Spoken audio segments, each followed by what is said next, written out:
Welcome to the podcast. Today I am joined by fellow Aussie, Kale Brock.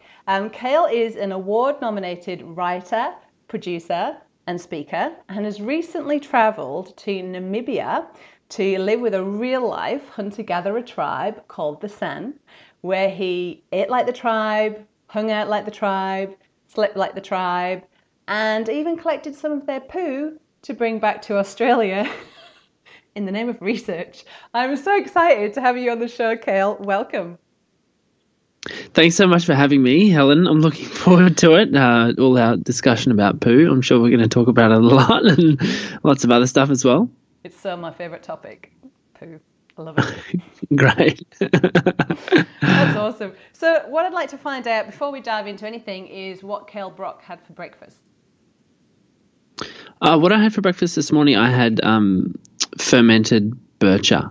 So I made up a bircher mix. Normally I have some of my friends who's on the couch, Dr. Damien Christoph, but I made my own little gluten-free bircher mix and had it fermenting in coconut yogurt for about 5 or 6 days, and just had that with some almond milk. And our neighbours have got a mulberry tree, so and it hangs over our fence. So I presume I just declare those mulberries mine and put them in my bowl and have that with the bircher and some almond milk, and it was delicious. Making the most of the low-hanging fruit, absolutely. That sounds great. So how do you make the bircher? So you just got the coconut yogurt, your gluten-free like muesli mix. You put the two together and then just literally leave them to do their thing?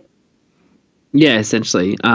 We've got some buckwheat in there, some cashews, some almonds, some coconut. I can't remember everything else. And a little bit of dried fruit. I think some sultanas in this one, and all organic. And we let them sit in the probiotic rich coconut yogurt for a little while, and that just pre-digests a lot of the carbohydrates and nullifies a lot of the anti-nutrients found in like the buckwheat, for instance, and then it becomes this pro and prebiotic powerhouse, which is incredibly good for your gut. So I do enjoy, because now that I've moved to Sydney, I get to surf every day, whereas back where I'm from in Adelaide, it was hit and miss. So I'd be much better off with a more fat, protein-based breakfast, whereas here, because I'm doing so much exercise, I tend to do a lot better with a few more carbohydrates in the diet, but I just try and be a little bit conscious about what sort of carbohydrates and where I'm getting them from. Certainly not in the typical packaged cereals, but more, your whole food sources. Perfect. That sounds delicious. And there's nothing like a nice little bircher, and it's already ready. You can just get it out, and there's none of that preparation. You've already done that 5 days ago, which is totally cool.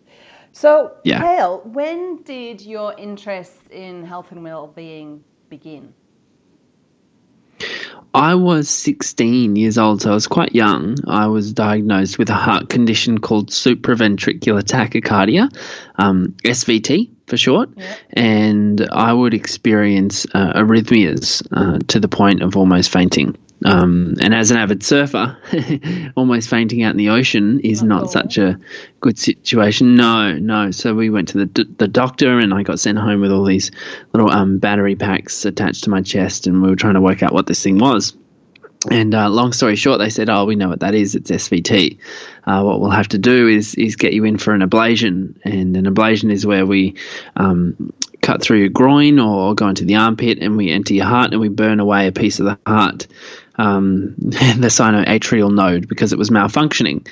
So I thought it was a little bit strange and illogical to just destroy the piece of the heart that's not working. Why can't we look at fixing it? And they said, there's not much you can do. This surgery might work, and we can't even guarantee that it will. And, you might have to get it again in a couple of years. I was like, nah, I'm not going down that route. So this was pretty early on. This was before nutrition was cool and in the media and stuff like that. And I was introduced to a naturopath who was very, very generous with her time. And I've been working with her for now about 9 years. And she was able to teach me in a very short amount of time some very basic principles, which completely turned things around. So in about 6 months, I had turned that condition around naturally. And to this day, still have to manage it, and I'll probably always have to manage it. But it's certainly not a part of my life anymore the way it was. And I'm now more of a journalist and taking on the role of a of a storyteller in this industry and generating discussion and awareness as opposed to giving out advice, which I think is sorely needed because there's too much advice out there. And it's so overwhelming and confusing, isn't it? You know, on one hand, you've got, people saying being a vegan is good for you, and then fat's bad for you. Oh no, fat's good for you again. And, to the point where people just think, oh, it's too hard. They throw up their arms. They're like, look, this is too hard. And I actually listened to the podcast that you did with Marcus and Damo just recently, like last week. I think you released that one on the couch on the 100 Not Out podcast. Was this the recent one? Bells? Yeah.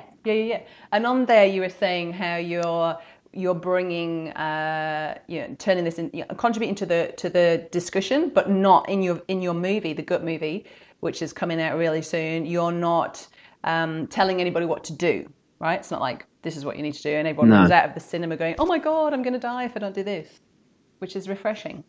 Yeah, I just think it's needed because there are a few reasons why the natural health industry is getting so attacked and has so much negative interest, and it's not just pharmaceutical interest, although I'd say that's the major reason.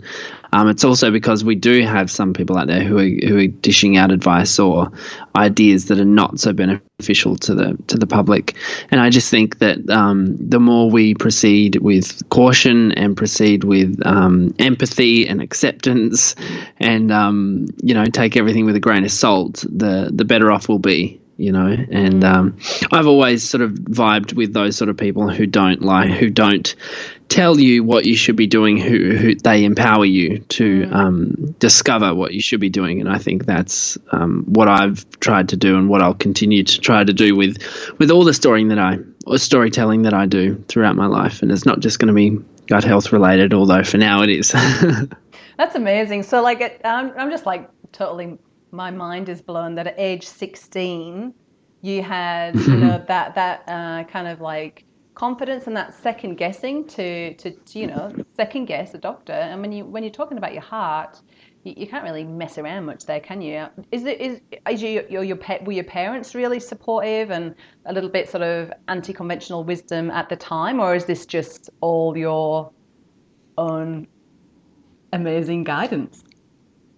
I had mum was very supportive in that. She just said, you've got to make the decision because, I was at an age where the repercussions were mine, and it was my body and I was empowered to make that choice. But certainly no one was into natural health or holistic, just well-being in general. We weren't really aware of it, although certainly now everybody is, which is pretty cool. But it's been, I think, a very long journey, that whole rebellious streak and rejecting authority. Unwarranted leadership is something that I find I detest. I used to deal with, first it was teachers who were, who were bad teachers. Then it was managers who were bad managers. And then it was, people who just clearly hadn't done the research and weren't providing any logical explanation of why I should take a certain route. And for me, it always comes back to logic. I don't think you have to just take advice because the person giving the advice wears a white coat and has gone to university. University's so limited on its own anyway. I think that's always been there, and it wasn't just in the health situation. It's been in every situation in my life, and it's certainly got me into probably a lot of trouble, but it's also led me down some good paths as well, and this is one of them. That's awesome. So when you met the naturopath, you said that she gave you some new lifestyle protocols to put into place. What were they, and how do you, without sort of wanting to give yourself a title, how would you describe how you live your life now? It was a long time ago. So I was vegetarian at the time because I had watched a Jamie Oliver investigation into, I think, chicken meat or something like yes, that. and he killed And all I the little thought, chickens, all killed all the little chickens yeah, it live was on air. something. Oh my goodness, I remember that one. It was something crazy. I just thought I can't do this anymore because I didn't really realize that there were different meat industries, and their universes apart. So I just grouped it all together and said I'm not going to eat meat anymore, and that didn't particularly work for me because my alternative food source was carbohydrates, and that was it. And my carbohydrates are coming from pasta and bread and cereal and all these things that you eat when you're a hungry, ravenous surfer teenager. So that wasn't particularly working for me. I was living with constant high blood sugar, constant hunger, constant chest infections as well. So she very slowly gave me, drip fed me advice, which I think is a really underemphasized, underappreciated method. She just drip fed me some advice about balancing blood sugar, about supplementing missing parts of the diet, so minerals and trace elements, probiotics, and some good quality antioxidants.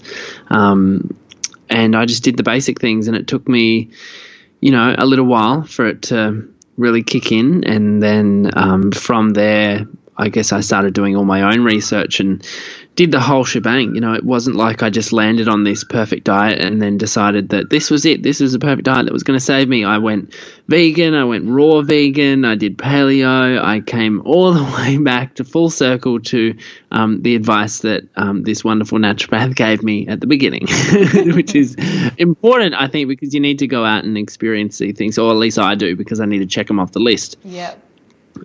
So yeah, now I just live a very relaxed. I try and live a relaxed, slower lifestyle. Although at the moment I'm not really achieving that. Not even when you're in movie launch. But yeah, I'm. No. Interaction with my environment is super important to me.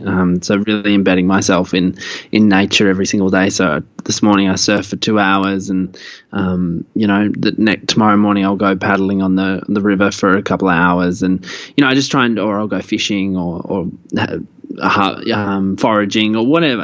All these different things just to really stay natural and live a naturalist lifestyle. I suppose that's the best title if you want to put a label on it. It's I'm going to try and be a naturalist. Mm-hmm. So the way I move, the way I exercise is very primal and natural, and I just try and stick away from anything negative and try and move towards things that are positive. And the same goes with food as well. We shop at the local farmers market. We do a little bit growing our own. We steal mulberries from the neighbours. So I don't actually steal them, but so it's just trying to live in alignment with nature. Yeah, I love it. And so you've already rattled off some wonderful lifestyle rituals there. What do Kale Brock's workouts look like? Or would you say 2 hours in the surf is enough?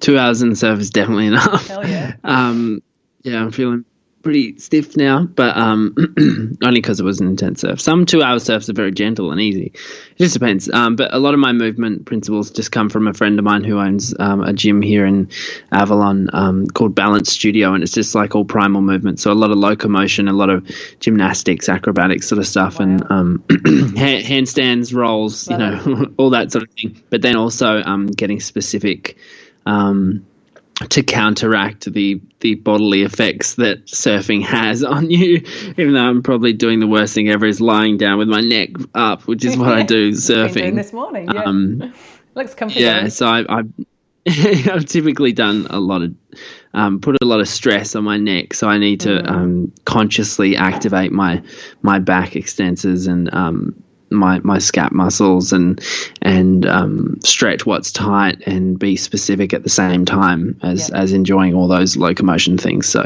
it's just I don't love the gym. It's not I don't love the gym as much as I love surfing, but I know that I need to go because otherwise I can't continue surfing as much as I want to. Yeah, and that's definitely not negotiable. That's not something that's going to happen. No. Absolutely not. Priority number one. Love it. I love it. So how did you go? And I love that you've journeyed through all of the different paleo, vegan, vegetarian. You've traveled through all of the different labels, for want of a better word, of styles of eating to come to a Kale Brock perfect thing that suits you, which is really what all this is about, isn't it? It's not fitting into a box. It's about becoming an expert in ourselves and working out what works best for us, whether it be the food or the lifestyle or the movement, whatever you do.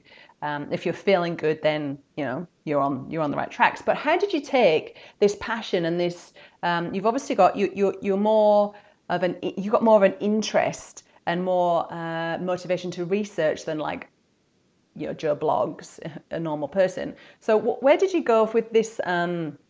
This quest. How did that take you to writing your books, your amazing website, your amazing movie, the courses you've got? That's just phenomenal. How did you get from there to there? I think I was just solving my own problems. The first thing that comes to mind when you say courses is my fermented foods course, and the reason I just taught myself how to do that was because they were the only people who were out there sort of teaching fermenting were saying, oh, you have to use my culture. By the way, when you buy this book and you learn this method, you have to buy this culture. And it's like, no, you don't. That's ridiculous. So I was just filling gaps in the market, and not even from a business point of view, just for my own satisfaction and ease of living, and it was the same with books. Essentially, the book is a roundup of the advice that I was given by that wonderful naturopath, and then supported with what all the rest of the world's greatest practitioners were doing, and what the research was saying.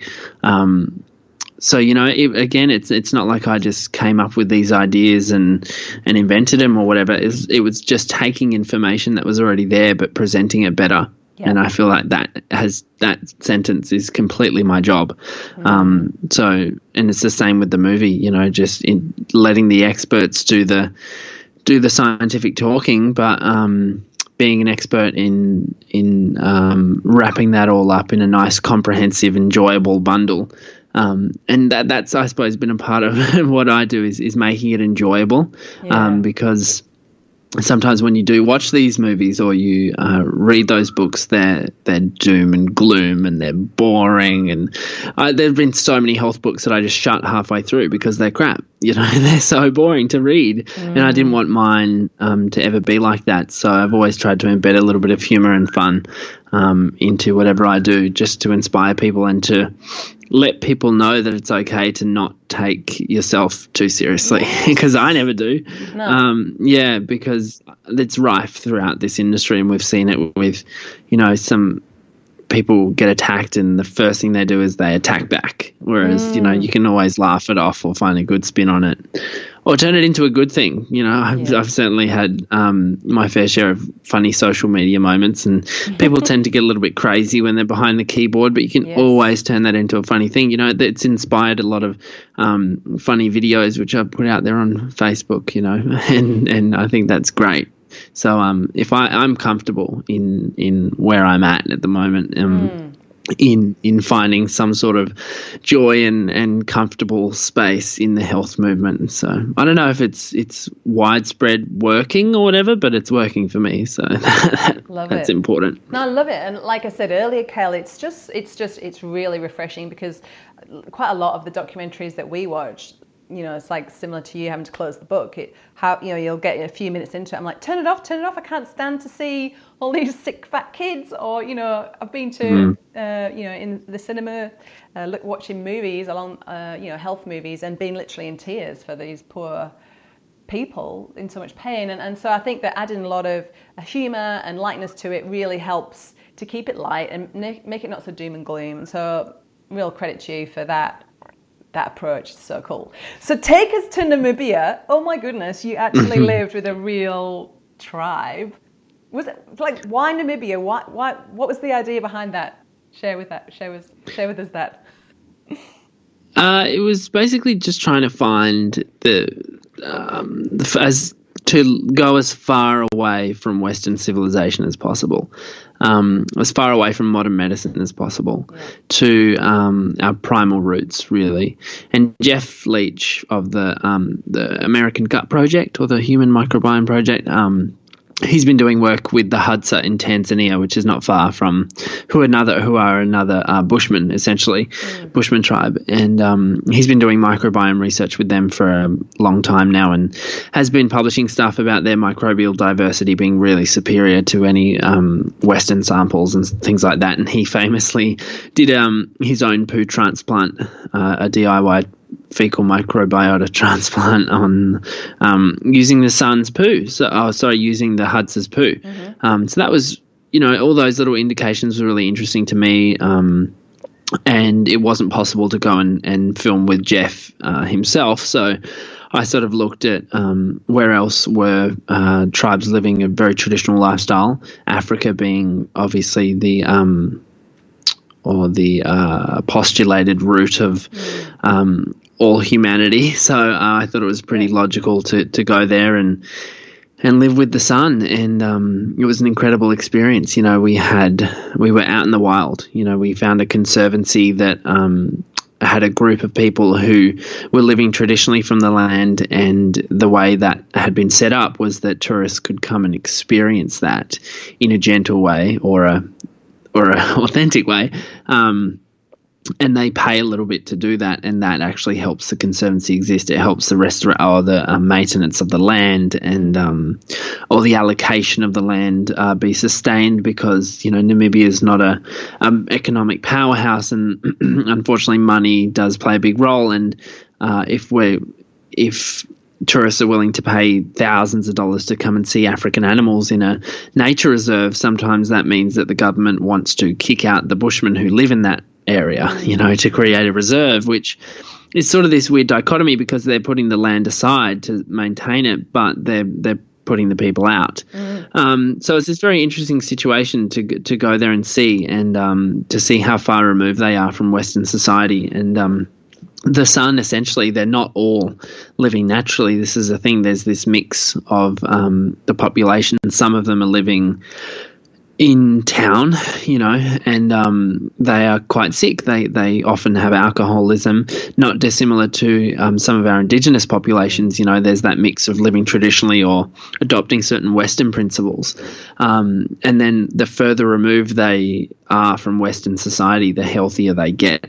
So it was very interesting to go to the other end of the spectrum and see just how wild it could get, and to live with them, to hunt with them, to forage with them, to just see what they did every single day was just incredibly fascinating. And then, of course, to look deeper and see what their microbiomes look like, and to see how mine changed whilst living with them as well.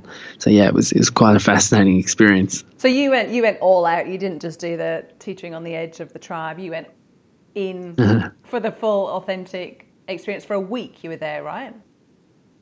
We were there for a week. The only thing I didn't really do authentically was sleep. I had a tent because there are scorpions and death adders, and I thought it's probably important that I actually return from this with trip. The poo. So I did sleep in a tent, but no showers, no washing up, no nothing, just living naturally. And eating their food and drinking their water, or did tell me more? They actually have a well, so they've someone has come in and built a well, or the foundation has been able to raise enough funds to make a well. So it was sort of a mix between that water and water we brought in for the crew and stuff, because obviously the crew have got to have some water. But just not living clean at all, living quite dirty, and eating food straight out of the ground with all the dirt on it, and all those, and eating things straight out of the fire with all the charcoal and the sand particles on it, and really getting in touch with nature and what I had to offer. And so what would a typical day look like within the tribe? I know, listening to another podcast you did, you said that they wake up in the morning, but there's no straight out the door to work. Obviously, they warm themselves around a fire and have a kind of slow introduction into the day. Then what do they do? Is it just a case of lounging around, grooming each other, getting food, connecting, going back to sleep? What is it to do with that social media job?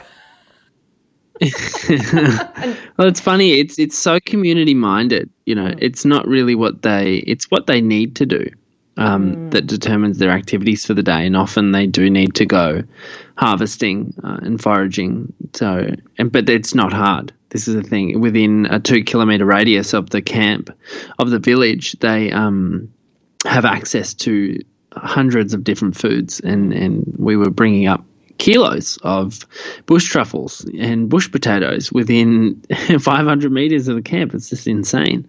And unless also they go hunting, and that's always interesting. So the men go out and they read the signs for animals, for things like kudu and various other antelope-like creatures, which they hunt, and not often successfully.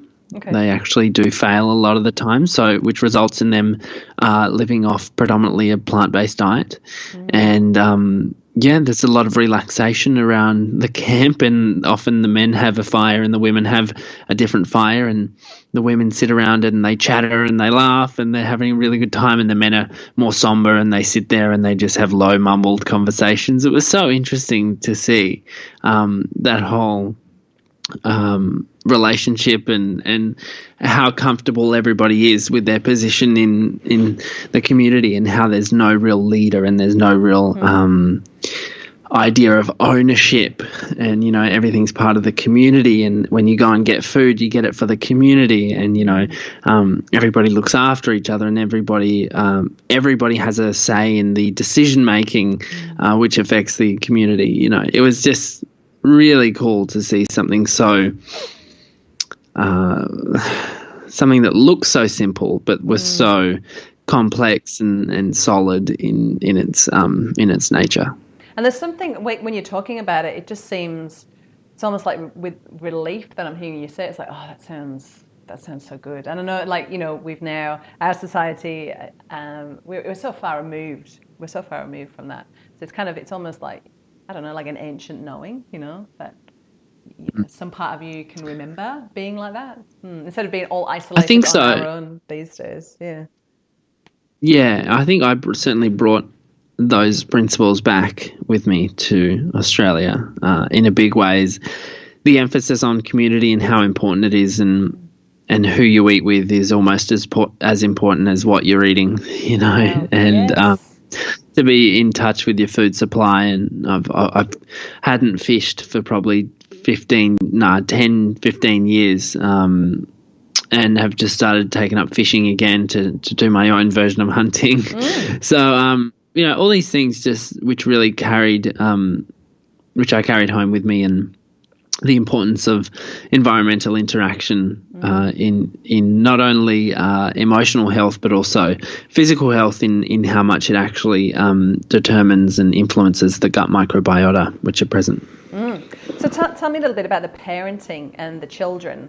Was there did everyone share the responsibility of child raising? I think so. I mean, we couldn't work out who was the actual mum of each child, so I guess that's a pretty good sign. And another thing, we couldn't actually work out who was whose partner, who was whose wife or whatever, the equivalent. So that was really interesting to see. And everyone's almost top half naked, so the children are just suckling at the breast all day, and and then they're going and eating bush potatoes, and it's a very, I don't want to say it's cold. It's a very stoic. It's a very stoic environment. Things just happen, and nobody stresses too much, and everybody's relaxed. And yeah, it's just beautiful. Yeah, it's completely different. We're so far removed now from that sort of thing, and it makes me think.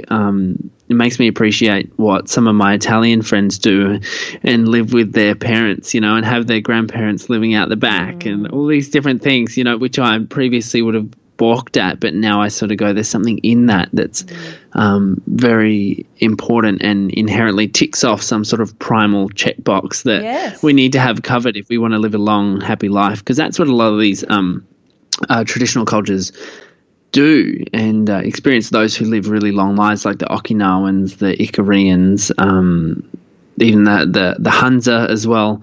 They all maintain their community ties for the majority of their lives, and they work up until the day they die. So I think that's just incredibly important, and we underappreciate that.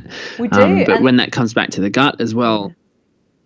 Sorry, you go. I was just going to say that when it comes back to the gut as well, obviously there is such a solid connection between our gut and our brain and our emotional state. So I think, it obviously has a big part to play in that equation as well. It's amazing. There's so many facets and it's so complex. And really our generation, well, I'll say our generation, I think I am a bit older than you, but how old are you? I'm 26. Oh, yes, I'm definitely a bit older than you. I'm 43 to 40 something. Anyway, you sort of lose track. What do they say? 40's the new 30, 30's the new 20, all that sort of stuff. So what are you then, 16? I have no idea. I don't know. Someone asked me my age the other day and I actually forgot. So it's obviously not an important thing. Oh, wow. You're doing amazing things at 26. And it's really refreshing as well, to see such a fresh face, because the majority of people in this industry are around my age or older who have tried the, conventional wisdom for so many years and then completely broke and then, are now. So you're so lucky. I wish I'd known what I know now when I was 16. But anyway, I digress. So tell me about the movie. When's it coming out? Where is it going to be? Do we get to meet you if we come? I mean, pretty much all the screenings I'm attending, because I've given myself the unfortunate task of organising them, which has been pretty stressful. Yeah. Yes. That's on the next one. Definitely, I've been telling people on the next one it'll be funded by someone else, and someone else will do all the post-production work, and I'm not doing anything. But. You do. I think you have to wear a lot of hats when you when you do your first whatever it is. You have to wear all the hats, which is good because it informs your decisions later on anyway.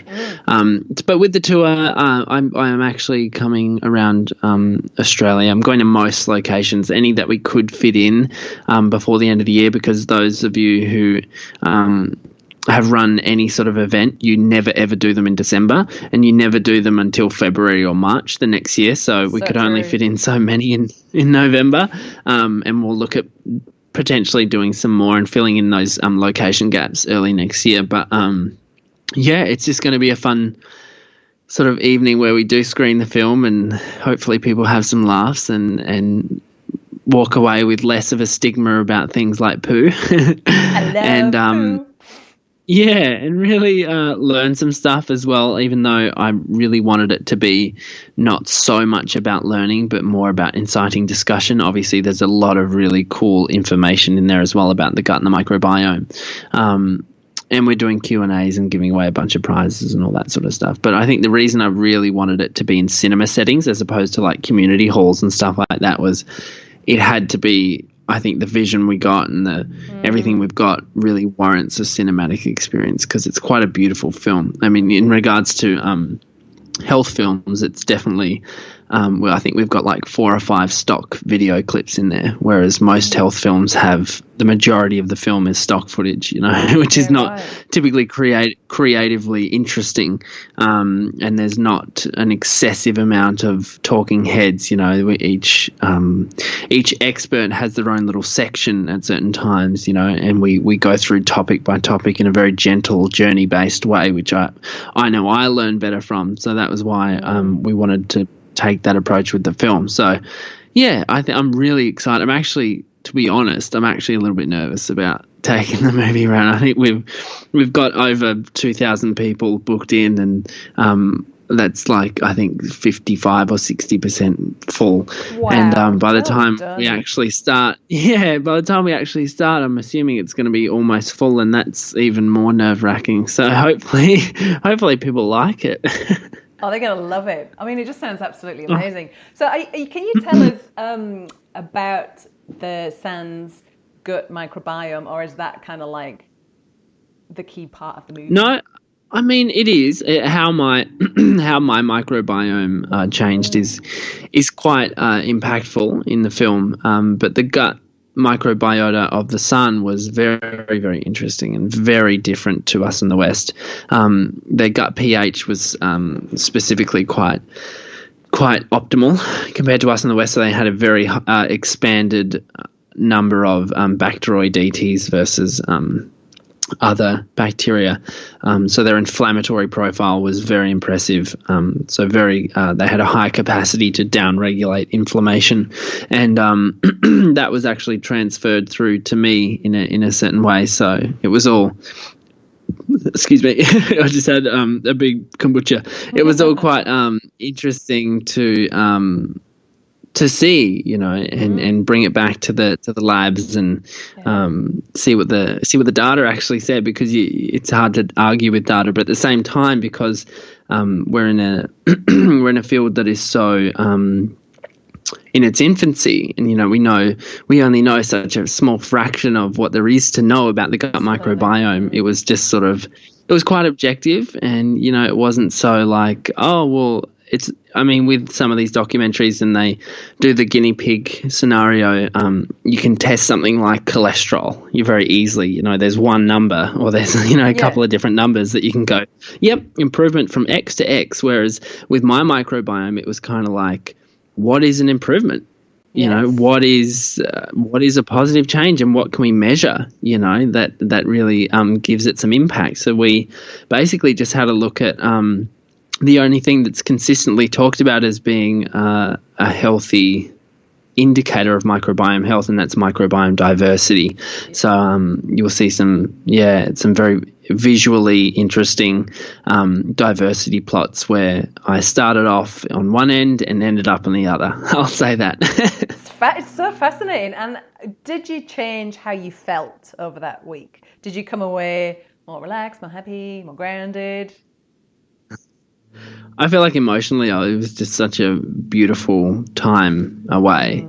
I don't know whether it was holiday mode, or even though it was a work trip, or it was indeed the diet or whatever, but certainly just felt brilliant the entire time. Great energy levels and great sleep, excellent sleep. Well, that's something that I've always that I always have to be very careful of is sleep, because if anything's, I'm such a sensitive sleeper, if anything's out of whack, like the Wi-Fi is on or something, I'll feel it, I'll wake up and I'll be like, hey, the Wi-Fi's on. It's like the Wi-Fi on.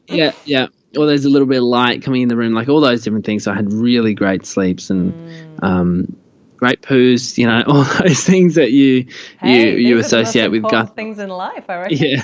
A good sleep and a good dirt. It's so true. Yeah. So and how different you feel when you don't have a good sleep and a good dirt. That's the key thing, isn't it? That's the key thing. Okay, so, and now this is like a massive question. I don't expect you to give us all of your knowledge in one answer, Kale. But other than going to live with the sun in Namibia, how could an average person make some improvements to their gut health just by continuing to live in Western society?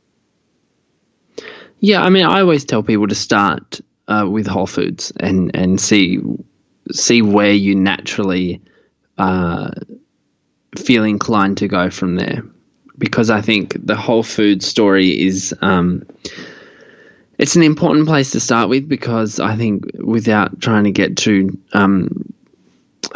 cheesy about it, we are all unique, and we all do require, I think personally, different nutritional needs. I don't think everybody has to be keto. I don't think everybody has to be paleo. I don't think everybody has to be Mediterranean. I think within the whole food spectrum, there are so many different pillars that we can rest behind, and naturally there's going to be different people who reside with different areas of that. So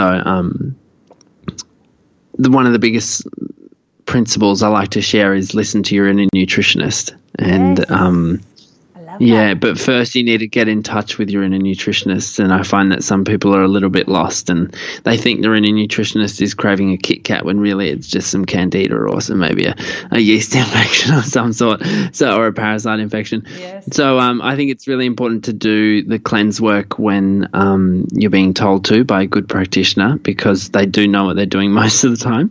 And to put in those hard yards initially to actually cleanse the system and reset, because that's what I did. And that's essentially what I sort of was getting at with the gut healing protocol, was to provide a bit of a reset with the gut microbiome, so that then from there you can find where you sit with your nutritional needs. And that's going to change with where you live, your activity levels, your stress levels, again, who you're eating with, all those different things. And it's going to change over time. My nutritional needs have changed from 2 years ago to what it is now. Like I was saying to you at the start of the interview, because I surf so much here, I typically just have more carbohydrates, so it's pretty hard to avoid.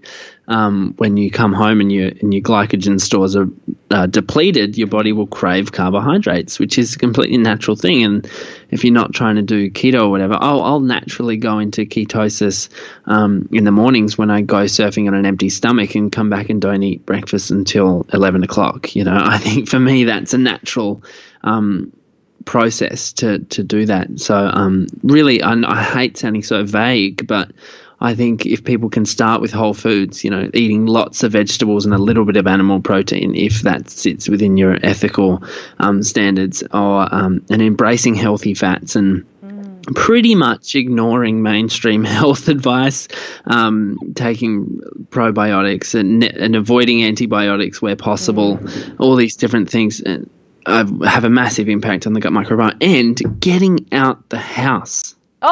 Getting out the house and interacting with your environment. I know. See, this is the thing. We sit for 8 hours a day. We come home, we sit some more, and then we lay down in bed for 8 hours.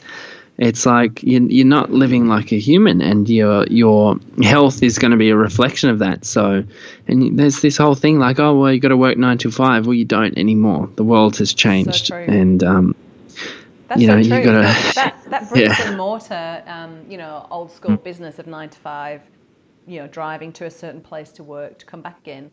It's falling apart. It's relevant. Look, here we are. You're on the other side of Australia, lying down in your bedroom, doing an interview with me, who's in the middle of you're in the middle of the forest, I'm in the middle of the bush, at my kitchen table.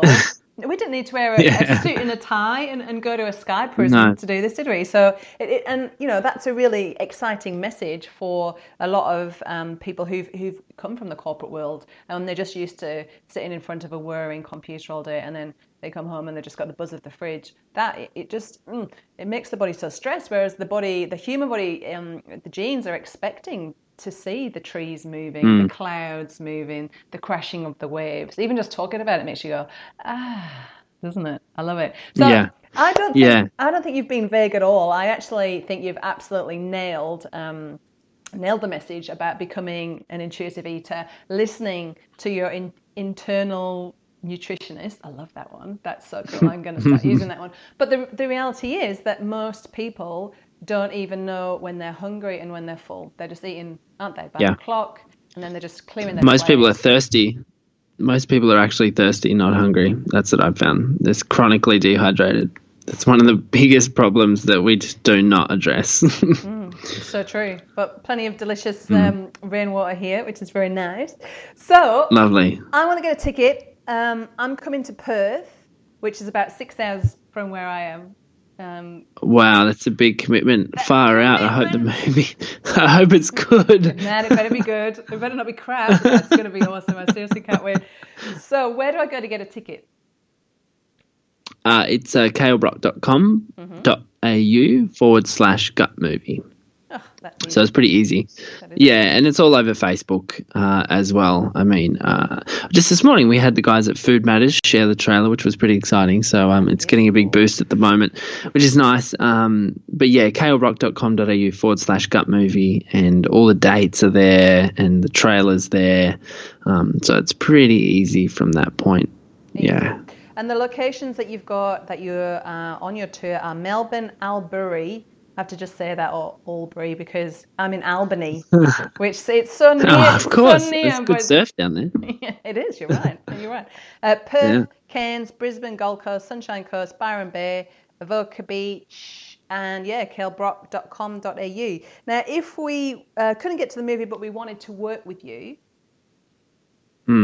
what would be the best place to start? I don't do any coaching anymore.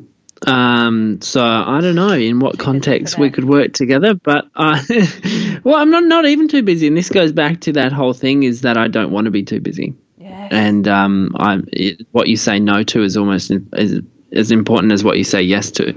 So I've had to say no to a lot of opportunities over the past couple of years to protect my time, which is one of the most important things to me. And it's being comfortable with more. earning a certain amount of money and not getting lost in this More. very systematically curated system where the government wants you to earn a certain amount of money so that they can earn a certain amount of tax from your efforts, and I don't want to be a part of that. So long story short, they can contact me. They can send me an email via the website. I'm not going to give it out because I already get too many emails. But if you really want to do some digging, you can find it on there. And obviously I can point people in the right direction. That is so cool. And I know time is so precious, and I'm so grateful for your time today and for saying yes to being on the Primal Alternative podcast. All the best with the Gut movie. Hopefully I'll get to give you a big hug when you come to Perth. The West Australians are going to embrace you with open arms, and all the best. Thanks they do already. I love the Western Australians. I've had some incredible events out there with Dr. Andrea and Dr. Ashley from the Wellness Women, and Perth holds a very special place in my heart, and so does Margaret River down that area too. Awesome. So and I say that with all sincerity. I'm not just saying it because I'm I don't know where your listeners are from. I do sincerely love that part of the world. Oh, it's an amazing country with beautiful spots, and I've only discovered a couple of them so far, so much yet to do. But I'm going to wrap it up here, Kale, because I know you've been very generous with your time so far, and I will see you in Perth. Thank you. Thanks very much for having me, Helen. Pleasure. Thank you, Kale.